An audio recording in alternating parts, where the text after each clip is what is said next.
Sir petrol diesel rate ಯಾವ ರೀತಿ rice ಆಗಿದೆ ಸರ್? ಎಲ್ಲದರಲ್ಲೂ 4 ರುಪೀಸ್ ಇಂಕ್ರೀಸ್ ಆಗಿದೆ ಮ್ಯಾಮ್.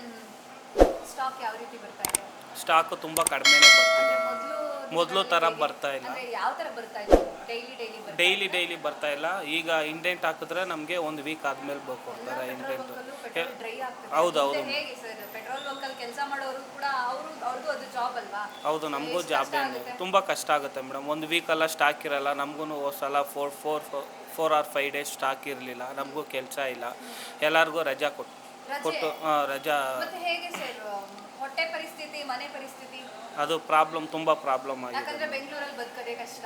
ಹೌದು, ತುಂಬ ಕಷ್ಟ ಇದೆ. ಇವಾಗ ನಮಗೂ ಸಂಬಳ ಕೊಡೋಕ್ಕೆ ನಮ್ಮ ಓನರ್ಗೂ ಕಷ್ಟ ಆಗುತ್ತೆ. ಅವ್ರಿಗೂ ಸಹ ಈ ಸ್ಟಾಕ್ ನಮ್ಗೆ ಸೇಲ್ ಆದ್ರೆ ಸಂಬಳ ಬರೋದು. ಪೆಟ್ರೋಲ್ ಬಂಕ್ ಹೌದು, ಎಲ್ಲರೂ ವರ್ಕರ್ಸ್ ಎಲ್ಲರಿಗೂ.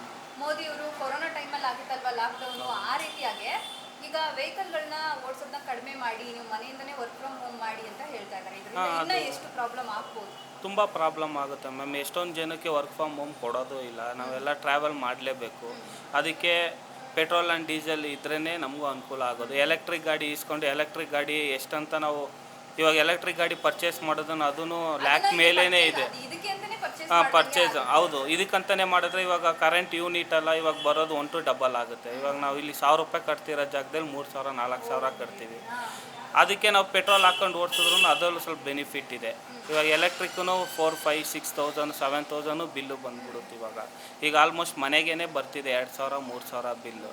ಇನ್ನು ಎಲೆಕ್ಟ್ರಿಕ್ ಗಾಡಿ ಪರ್ಚೇಸ್ ಮಾಡಿ ಅದಕ್ಕೂ ನಾವು ಯೂನಿಟ್ ಕರೆಂಟು ಪರ್ಚೇಸ್ ಇದು ಉಪಯೋಗಿಸಿದ್ರೆ ಇನ್ನೂ ಜಾಸ್ತಿ ಬರುತ್ತೆ. ಅಂದರೆ ಇವಾಗ ಸರ್ ಮೋದಿಯವ್ರು ಮಾಡಿರೋದು ಬೇಕಂತ ಮಾಡಿರೋದಲ್ಲ, ಜನರ ಮೇಲೆ ಏನೋ ಹೇರಬೇಕು ಅಂತ ಮಾಡಿರೋದಲ್ಲ, ದೇಶದ ಪರಿಸ್ಥಿತಿ ಹೀಗಾಗಿರೋದ್ರಿಂದ ಅನಿವಾರ್ಯ ಕಾರಣದಿಂದ ಹೀಗೆ ಮಾಡಿರೋದು. ಏನು ಹೇಳ್ತೀರಾ ಮ್ಯಾಮ್? ಇದು ಕರೆಕ್ಟೇ ಮಾಡಿರೋದು. ಅಲ್ಲೂ ವಾರ್ ನಡೀತಾ ಇರ್ಬೇಕಾದ್ರೆ ಅಲ್ಲೂ ನಮಗೆ ಟ್ರಾನ್ಸ್ಪೋರ್ಟೇಷನ್ ಪ್ರಾಬ್ಲಮ್ ಇದ್ದಾಗ ನಾವು ಎಲ್ಲದಕ್ಕೂ ಅಡ್ಜಸ್ಟ್ ಮಾಡ್ಕೊಂಡೇ ಹೋಗಬೇಕು. ಇನ್ನು ತುಂಬ ದಿನ ಇರಲ್ಲ ಅಲ್ಲ. ಅದಕ್ಕೆ ಏನೇ ಪ್ರಾಬ್ಲಮ್ ಇರ್ಬೋದು. ಹೌದು, ಇನ್ನು ಕಡಿಮೆ ಆಗುತ್ತೆ ಮ್ಯಾಮ್. ಕಡಿಮೆ ಆದಾಗ ಇನ್ನು ಬರೋವರೆಗೂ ನಾವು ಅಡ್ಜಸ್ಟ್ ಮಾಡ್ಕೊಬೇಕು. ಹೌದು, ಇವಾಗ ಸೇಲ್ಸ್ ಇಲ್ಲ, ಫುಲ್ ಎಲ್ಲ ಕಡಿಮೆನೇ ಆಗಿದೆ.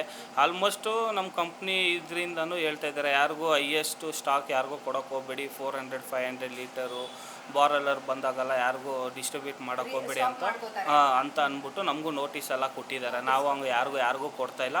ನಮಗೂ ಕಸ್ಟಮರ್ಗೆ ಎಷ್ಟು ಬೇಕೋ ನಾವು ಅಷ್ಟು ಗಾಡಿ ವೆಹಿಕಲ್ಗಳು ಮಾತ್ರ ನಾವು ಹಾಕ್ತಾ ಇರೋದು. ಕ್ಯಾನ್ ಆಗಲಿ, ವ್ಯಾಟ್ರ್ ಕ್ಯಾನ್ ಆಗಲಿ, ಬಾಯ್ಲರ್ ಆಗಲಿ, ಅದು ಯಾವುದಕ್ಕೂ ನಾವು ಹಾಕೋದಿಲ್ಲ. ನಮ್ಗೆ ನೋಟಿಸ್ ಬಂದಿದೆ. Maximum 200 litre. ಎಮರ್ಜೆನ್ಸಿಗೆ ಅಪಾರ್ಟ್ಮೆಂಟ್ ಇರ್ತಾರೆ, ಜನ್ರೇಟ್ರ್ ಇರುತ್ತೆ, ಅಂಥದಕ್ಕೆ ಮಾತ್ರ ನಾವು ಇದು ಮಾಡೋದು. ಅದನ್ನು ಸ್ಟಾಪ್ ಮಾಡ್ತಾರೆ. ಅದಕ್ಕೆ ಎಮರ್ಜೆನ್ಸಿ ಇರೋರಿಗೆ ಮಾತ್ರ ಮ್ಯಾಕ್ಸಿಮಮ್ 50 to 100 ಲೀಟರ್ ಅಷ್ಟೇ. ಮಿಕ್ಕಿದ್ರೆ ನಾವು ಯಾವುದಕ್ಕೂ ಬ್ಯಾರ್ಲರ್ ಆಗಲಿ ಯಾವುದಕ್ಕೂ ನಾವು ಹಾಕಲ್ಲ. ಎಲ್ಲ ಕಸ್ಟಮರ್ಗೆ ನಾವು ವೆಹಿಕಲ್ಗಳಿಗೆ ಮಾತ್ರ ಹಾಕೋದು ನಾವು. ಈಗ ಕೊರೋನಾ ಟೈಮಲ್ಲಿ ಎಲ್ಲದ್ರ ಮೇಲೂ ಏನೋ ಕಷ್ಟ ಆಗಿತ್ತು. ಈಗ ನಿಮಗೆ ಪೆಟ್ರೋಲ್ ಬಂಕ್ಗಳಲ್ಲೂ ಕಷ್ಟ ಆಗ್ತಾ ಇದೆ ಅಂತ ನೀವು ಹೇಳ್ತೀವಿ? ನಮ್ಮ ಆಗ್ತಿದೆ, ಇಲ್ಲೂ ಆಗ್ತಿದೆ. ಇವಾಗ ಸ್ಟಾಕ್ಗಳು ಬಂದ್ರೇ ನಮಗೆ ಇಲ್ಲಿ ಸೇಲ್ಸ್ ಆಗೋದು, ನಮಗೆ ಇಲ್ಲಿ ಸ್ಯಾಲ್ರಿ ಬರುತ್ತೆ.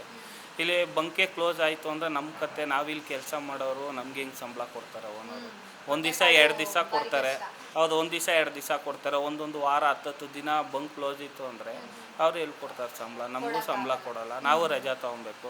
ನಮ್ಮ ಮನೆ ಬಾಡಿಗೆ ಕಟ್ಟೋದು, ನಮ್ಮ ರೆಂಟ್ ಮನೆ. ಹೌದು ಮೇಡಮ್. ನಾವು ಬಾಡಿಗೆ ಹೆಂಗೆ ಕಟ್ಟೋದು? ನಮ್ಮ ಜೀವನ ಹೆಂಗೆ ಮಾಡೋದು? ನಮ್ಗೆ ಇಲ್ಲಿ ಬೇರೆ ಕೆಲ್ಸಕ್ಕೆ ಹೋದ್ರೆ ನಮ್ಗೆ ಎಷ್ಟು ಕೊಡ್ತಾರೆ? 10,000 12,000 15,000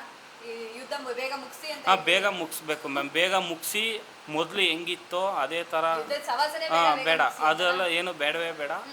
ಸವಾಸನೆ ಬೇಡ. ಮೊದಲು ಹೆಂಗಿತ್ತೋ ಅದೇ ಥರ ನಮಗೆ ಇದು ಆಯ್ತಿದ್ರೆ ಸಾಕು ಮ್ಯಾಮ್. ಲೋಡ್ ಆವಾಗ ಬಂದು ಸ್ಟಾಕ್ ಬಂದು ಕಸ್ಟಮರ್ಗೆ ಒಳ್ಳೆ ಸರ್ವೀಸು ಕೊಟ್ಟು ಪೆಟ್ರೋಲು ಡೀಸೆಲ್ ಸ್ಟಾಕು ಮೊದಲು ಹೆಂಗಿತ್ತೋ ಅದೇ ಥರನೇ ಡಿಸ್ಟ್ರಿಬ್ಯೂಟ್ ಆಗಲಿ ಅಂತ ಇದು ಮಾಡ್ಕೊತೀನಿ. ಆದಷ್ಟು ಬೇಗ ಸ್ಟಾಪ್ ಮಾಡಬೇಕು. Thank you so much. Latest ಹಾಗೂ ಇಂಟ್ರೆಸ್ಟಿಂಗ್ ಸುದ್ದಿಗಳಿಗಾಗಿ ಬಾಸ್ ಟಿವಿ ಕನ್ನಡ ಚಾನೆಲ್ನ ಸಬ್ಸ್ಕ್ರೈಬ್ ಮಾಡಿ. ಹಾಗೆಯೇ ಬೆಲ್ ಐಕಾನ್ ಪ್ರೆಸ್ ಮಾಡಿ. ಇದರ ಜೊತೆಗೆ ಫೇಸ್ಬುಕ್, ಇನ್ಸ್ಟಾಗ್ರಾಮ್, ಎಕ್ಸ್ನಲ್ಲೂ ಮಿಸ್ ಮಾಡದೆ ಫಾಲೋ ಮಾಡಿ.